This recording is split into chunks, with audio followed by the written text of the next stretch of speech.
প্রহসন হবে বললেন সুকান্ত মজুমদার। কম করে আমরা নির্বাচন কমিশনের কাছে জানিয়েছি, গতবার 7 দফাতে হয়েছিল, যতদূর আমার মনে পড়ছে। আমরা বলেছি তার থেকে কমে হবে না, বেশি হলে হতে পারে পশ্চিমবঙ্গে।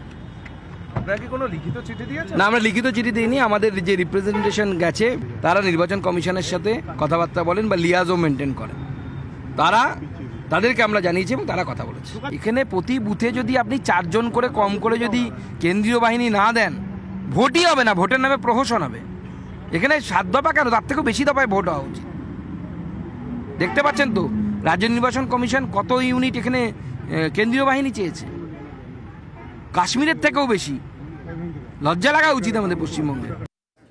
আর রাজ্যের শাসক দল কি বলছে তার সঙ্গে সঙ্গে সিপিআইএম, কংগ্রেস দেখুন। 2021 সালে লজ্জা হয়নি দোকান কাটা নির্লজ্জ বিজেপি?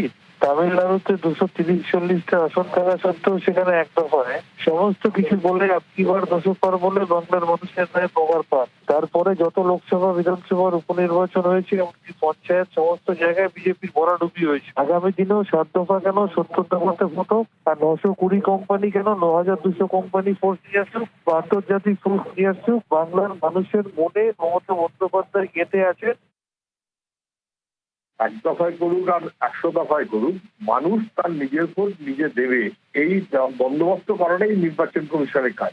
এটাই mandate of the election commission, সেটা ওদের করতে হবে। এখন যেভাবে নির্বাচন কমিশনের আইন টাইন বদল করা হয়েছে, পারলে প্রায় বিজেপির শাখা সংগঠনে পরিণত না হয়ে গেছে।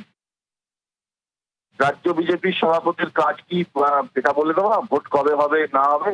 এত দুর্নীতি, এত চুরি বাটপাড়ি হলো, তাতে সিবিআই তদন্ত হলো, ইডি তদন্ত হলো, ইডি অফিসাররা ঘুরে বেড়ালেন, পলিটিক্যাল ট্যুরিজম করলেন, তার তো দফা হয়ে গেল। সেটা আদৌ কি হলো সেটার একটু খবরদার দিলে ভালো হয় না?